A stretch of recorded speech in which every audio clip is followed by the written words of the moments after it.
പ്രിയപ്പെട്ട കത്തോലിക്ക സഭക്കാരെ, നിങ്ങൾക്ക് ഇത് എന്തിൻ്റെ കേടായിരുന്നു? നിങ്ങൾക്ക് ഇത് എന്തിൻ്റെ കേടായിരുന്നു? ബി ജെ പിക്കൊപ്പം സംഘപരിവാർ രാഷ്ട്രീയത്തിനൊപ്പം നിങ്ങളല്ലാതെ ഈ കേരളത്തിലെ വേറെ ഏതെങ്കിലും ക്രൈസ്തവ സഭകൾ പോയിട്ടുണ്ടോ?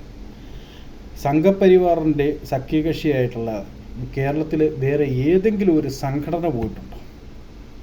സംഘപരിവാറിൻ്റെ ഒപ്പം പ്രബല ഹിന്ദു വിഭാഗമായിട്ടുള്ള NSS നായർ സമുദായ സംഘം പോലും ഇതുവരെ പോയിട്ടില്ല. ഞാനൊരു ഓർത്തഡോക്സുകാരനാണ്. എനിക്കും പലപ്പോഴും തോന്നിയിട്ടുണ്ട് ബി ജെ പിക്കൊപ്പം പോയാൽ കൊള്ളാം. കാരണം മോദിയുടെ ആ ഒരു ലീഡർഷിപ്പ്, ബി ജെ പിയുടെ ആ ഒരു വലിയ വൈഡായിട്ടുള്ള അഡ്മിനിസ്ട്രേഷൻ.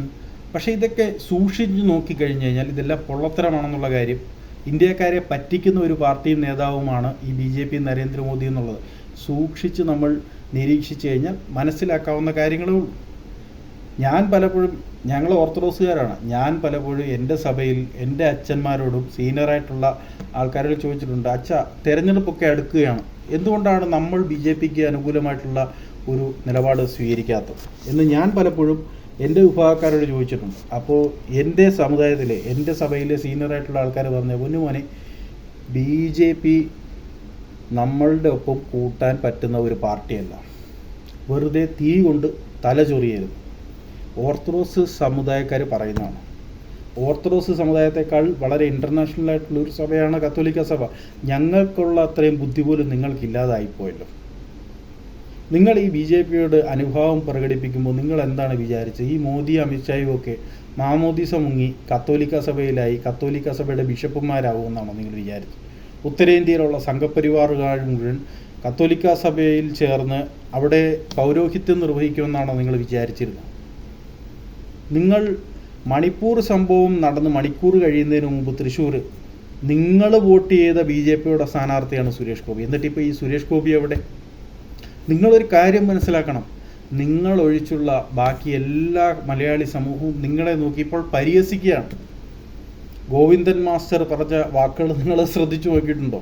അതിൻ്റെ ഉള്ളിൽ നിങ്ങൾക്കെതിരെയുള്ള ഒരു പരിഹാസമുണ്ട്. ജോൺ ബ്രിട്ടാസ് നിങ്ങളെ പരിഹസിച്ചിരിക്കുന്നു. ഓർത്തഡോക്സ് സഭയുടെ തിരുമേനി നിങ്ങളെ പരിഹസിച്ചു. ഏറ്റവും കൂടുതൽ നിങ്ങളെ പരിഹസിക്കുന്ന ആരാണ്? ഇവിടുത്തെ മുസ്ലിം സമുദായക്കാരാണ്. അവർ മാറിയിരുന്ന് ചിരിക്കുകയാണ് നിങ്ങളെ നോക്കിക്കൊണ്ട്.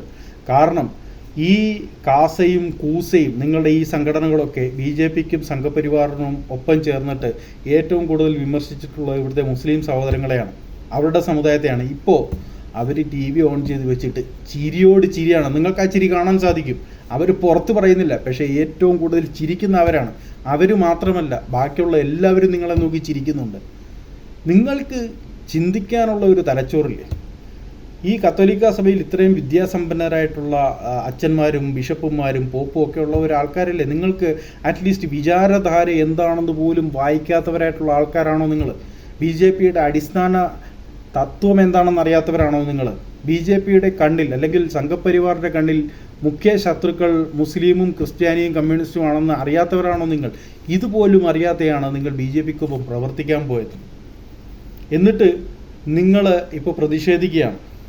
നിങ്ങൾ മതപരിവർത്തനത്തിന് ഉത്തരേന്ത്യയിൽ കയറിയിട്ട് നിങ്ങളിപ്പോൾ കേരളത്തിൽ കടന്ന് എന്താണ് നിങ്ങളുടെ പ്രതിഷേധം?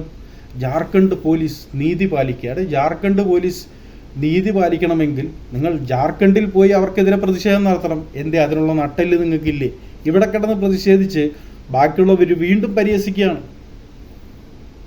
അപ്പോൾ ഇങ്ങനെ വീണ്ടും വീണ്ടും പരിഹാസ പാത്രങ്ങൾ ആവാതെ നിൽക്കൂ പൊന്ന് കത്തോലിക്ക സഹോദരങ്ങളെ. ഇനിയെങ്കിലും നിങ്ങൾക്ക് നേരം വെളുക്കൂ. ഇത്തരക്കാരോടൊപ്പം നിങ്ങൾ കൂടാതെ നിങ്ങളൊരു ക്രിസ്തീയ സമൂഹം, നിങ്ങൾ ഒന്നെങ്കിൽ UDFന് വോട്ട് ചെയ്യൂ, അല്ലെങ്കിൽ LDFന് വോട്ട് ചെയ്യൂ. ഈ കേരളത്തിൽ നിങ്ങൾക്ക് എന്തിൻ്റെ കുറവാണ് ഇത്രയും കാലമുണ്ട്? ഇവിടെ ശാന്തിയില്ലേ? സമാധാനമില്ലേ? സന്തോഷമില്ലേ? പരസ്പര സൗഹാർദ്ദമില്ലേ? ഇതെല്ലാം ഈ BJP സംഘപരിവാർ പോലെയുള്ള പാർട്ടികളെ കേരളത്തിൽ കൊണ്ടുവന്നിട്ട് ഇവർക്ക് സീറ്റിട്ട് കൊടുക്കുന്നത് നിങ്ങളാണ്. ഇവിടുത്തെ മത സാമുദായിക സൗഹാർദ്ദം തകർക്കുന്നതിന് BJPയേക്കാൾ കൂടുതൽ മുൻകൈ എടുത്തത് ഇവിടുത്തെ കത്തോലിക്ക സമുദായക്കാരാണ്. നിങ്ങളുടെ പോപ്പുമാരും ബിഷപ്പുമാരും ഒക്കെയാണ് ഇവർക്ക് ഓശാന പാടിക്കൊണ്ട് നടക്കുന്നത്. ഇപ്പം എന്തായാലും കൈ നിറച്ച് കിട്ടിയല്ലോ അല്ലേ? ഇതൊരു പാഠമാക്കി നിങ്ങൾ പഠിച്ചുകൊള്ളണം കത്തോലിക്ക സഭക്കാരെ. നിങ്ങളെ കൊണ്ട് കൂടിയാൽ കൂട്ടുന്ന ഒരു സംഘടനയുള്ള സംഘപരിവാർ എന്ന് പറയുന്നത്. നിങ്ങളെ കൊണ്ട് ബേസ്മെൻറ്റ് ഉണ്ടാക്കാൻ പറ്റുന്ന ഒരു ഏരിയ അല്ല നോർത്ത് ഇന്ത്യ എന്ന് പറയുന്നത്. അത് സംഘപരിവാറിൻ്റെ ആസ്ഥാനമായിട്ടുള്ള പല സംസ്ഥാനങ്ങളും ഉണ്ട്. അവിടെ ചെന്നിട്ട് ഞാൻ കാസയാണ് കൂസയാണെന്ന് പറഞ്ഞു കഴിഞ്ഞാൽ ആമാർ കുനിച്ചു നിർത്തി കൂമ്പിനിടിച്ചു തരും. അതുകൊണ്ട് നിലവിൽ കേരളത്തിൽ ഒരു ശാന്തിയും സമാധാനവും ഒക്കെ സൗഹാർദ്ദവുമുള്ള ഒരു അന്തരീക്ഷമാണുള്ളത്. ആ അന്തരീക്ഷം അതുപോലെ നിലനിർത്തണമെങ്കിൽ നിങ്ങൾ ഇമാതിരി പരിപാടിക്ക് പോകാതെ ഇരിക്കുക. ഒരു പരിഹാസ കഥാപാത്രമായിട്ട് കത്തോലിക്ക സഭക്കാർ മാറാതെ ഇരിക്കുക. നിങ്ങൾ ഈ കന്യാസ്ത്രീമാരെയും അച്ഛന്മാരെയും ഒക്കെ കൂടെ റോഡിൽ ജാഥ ആൾക്കാർ നോക്കി ചിരിക്കുകയാണ്. ബസ്സിൽ പോകുന്നവർ നോക്കി ചിരിക്കുന്നു, ബൈക്കിൽ പോകുന്നവർ നോക്കാം. എല്ലാവരും പറയുന്നത് എന്താണ്? പോയതല്ലേ, വാങ്ങിച്ചു കൂട്ടിയില്ലേ, ഇരിക്കട്ടെ. ഇതിൽ ഏറ്റവും കൂടുതൽ പരിഹസിക്കുന്ന മുസ്ലിം സമുദായക്കാരാണ്. ഒന്ന് ആലോചിക്കട്ടെ. ഇപ്പോൾ അവരുടെ മനസ്സിൽ എന്തോരം സന്തോഷവും തമാശയും കാണുമെന്നുള്ളത് നിങ്ങളൊന്ന് ആലോചിച്ച് നോക്ക്. നിങ്ങൾ കുറേ നേതാക്കന്മാരെ അങ്ങോട്ട് ഉണ്ടാക്കി വിട്ടിട്ടുണ്ട്. ജോർജ് കുര്യൻ പിന്നെ പോട്ടെ, അയാൾ MP ആയതുകൊണ്ട് അയാൾക്ക് എന്തെങ്കിലും നക്കാപ്പിച്ചുകൊണ്ട് കിട്ടും. ബാക്കിയുള്ളവൻ ഈ ഷോൺ ജോർജ്, PC ജോർജ്, ഇവരൊക്കെ എന്തിനാണ് ഈ ക്രിസ്ത്യാനികളുടെ അട്ടിപ്പേറവകാശം ഏറ്റെടുക്കാൻ നോക്കുന്നത്? ഇവർക്ക് ആർക്കെങ്കിലും ക്രിസ്ത്യാനികളുടെ അട്ടിപ്പേറവകാശം ഇവർക്ക് കൊടുത്തിട്ടുണ്ട്? ഇവരുടെ പോക്കറ്റ് നിറയ്ക്കാനും ഇവരുടെ കാര്യങ്ങൾ നോക്കാനും വേണ്ടിയിട്ട് എന്തിനാണ് ക്രിസ്ത്യാനികളുടെ അട്ടിപ്പേറവകാശം ഏറ്റെടുക്കുന്നത്? കത്തോലിക്ക സഭക്കാരാണോ ഇവിടെ ബാക്കിയുള്ള ക്രിസ്ത്യാനികളുടെ അട്ടിപ്പേറവകാശം ഏറ്റെടുക്കുന്നത്? എനിവേ, എന്തൊക്കെയായാലും ഇതോടുകൂടി അവസാനിച്ചു എന്ന് പ്രതീക്ഷിക്കാം. ഇനിയും നിങ്ങൾ BJPയുമായിട്ട് ഇപ്പം തന്നെ നിങ്ങളുടെ സഹായത്തിന് പ്രത്യേകിച്ച് ആരും തന്നെ ഇല്ല. CPMകാരെയും കണ്ടില്ല. എല്ലാവരും രാവിലെ ഒന്ന് പരിഹസിച്ചു പോയി എന്നുള്ളതല്ലാതെ ആരും ഒരു പ്രക്ഷോഭമായിട്ടോ പ്രകടനമായിട്ടോ നിങ്ങൾക്ക് ഒരു സപ്പോർട്ടായിട്ട് വന്നിട്ടില്ല. നിങ്ങൾ ഒറ്റപ്പെട്ടിട്ട് നിൽക്കുകയാണ്. അതുകൊണ്ട് ഇതോടുകൂടി ഈ കാസ കൂസ BJP പരിപാടിക്ക് ഒരു തിരശ്ശീല ഇവിടെ വീഴുന്നതായിരിക്കും നല്ലത്. നമ്മളുടെ എല്ലാവരുടെയും സമാധാനത്തിന് നല്ലതായിരിക്കും. കത്തോലിക്ക സഭക്കാർക്ക് ഞാൻ പറഞ്ഞ കാര്യങ്ങൾ മനസ്സിലായെന്ന് വിശ്വസിക്കുന്നു. നന്ദി, നമസ്കാരം.